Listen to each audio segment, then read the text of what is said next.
அப்ப என்ன ஆகுதுன்னா நீ கவலையோட சந்தோஷமா இருக்கு, துக்கமா இருக்கு, வேலை ஒண்ணு நடக்குதுங்க. அப்ப புறம் வந்து நம்மள அறியாம நம்மளோட வெளிப்புறம் அழகாயிட்டே வரும். முன்ன எப்படி இருக்கும்னா நம்ம உள்ளுக்குள்ளேயே கவலைப்பட்டு இருக்கிறதுனால வெளியில அழகா இருக்காது. திடீர்னு ஏதாவது கல்யாணம் கொஞ்சம் போகும்போது நம்ம இந்த மாதிரி வீடு கட்டணும், நம்ம ஏதாச்சும் பண்ணணும், அந்த மோட்டிவேஷனோட வருவோம். அதுக்கப்புறம் திரும்ப அகத்தோட போராடிட்டு அந்த கவலையிலேயே நம்ம வந்து மூழ்கிடுவோம். அப்ப இப்ப இங்க என்ன ஆகுதுன்னா நம்மள அறியாம நம்மளோட புறம் வந்து உங்களை அறியாம உங்க எல்லாருக்குமே அழகாகும். ஏன் எனக்கு அழகானது நான் பாக்குறேன். இது நீங்க வந்து அழகானுங்கிற ஒரு எதிர்பார்ப்பு வச்சுக்க தேவையில்லை. ஆனா அந்த புறம் அழகா இருக்கு. இப்ப ரெண்டாவது என்ன ஒரு மாற்றம் ஏற்படுதுன்னா நம்மளோட இயல்பு ஒரு மாற்றம் ஏற்படும். இப்ப எங்க வீட்டுல சொல்லுவாங்க, நேரத்துல வெளிநாட்டுக்கு போயிட்டு வந்துட்டு அதுக்கப்புறம் ஆளே கொஞ்சம் அமைதியாயிட்டானா இல்ல கோவமே பட மாட்டேங்குது ஒரு மாற்றம். இவங்க எல்லாம் நினைச்சிட்டு இருக்காங்க நான் வெளிநாட்டுல போயிட்டு எதுவும் மாற்றம் ஏற்படுச்சு. இது எப்படின்னா இது இந்த மாற்றம் ஏற்படணுங்கிற எந்த ஒரு இதுவும் கிடையாது. தானா மாறிடுவீங்க. ஏன்னா நமக்கு சரி அவங்களுக்கு புரியாது இல்ல, அவங்களுக்கு இவ்வளவுதான் புரிஞ்சிருக்குங்கிறது நீங்க புரிஞ்சதுக்கு அப்புறம் நம்ம கத்திட்டு இருக்க மாட்டோம்ல. ஓகே இவ்வளவுதான் புரிஞ்சிருக்கு, இது மேல என்ன பண்ண முடியும்?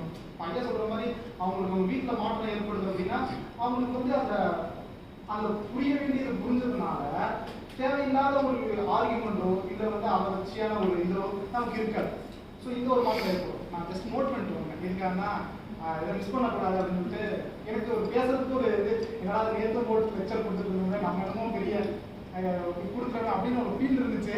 சரி இருந்தாலும் சொல்லலாம். அதுக்கப்புறம் என்னன்னா செகண்ட் ஒரு மீட்டிங்கில் கூட கேட்பாங்க, அப்போ நான் எப்படி கடவுள் அடையிறது? என்னோட பர்த்டே வந்து கடவுள் தானே. அப்போ ஒரு எந்த நிகழ்ச்சி அழகாக சொல்லியிருப்பாங்க, சரி கடவுளை முன்னாடி விட்டா என்ன சொல்லிருக்கீங்க? கடவுளே வந்துட்டாரு, என்ன கேட்பீங்க? நீங்க கேட்கறது கடவுள் அடைஞ்சிட்டீங்க. கடவுள்கிட்ட என்ன கேட்பீங்களோ அதான் இருக்கிறோம்.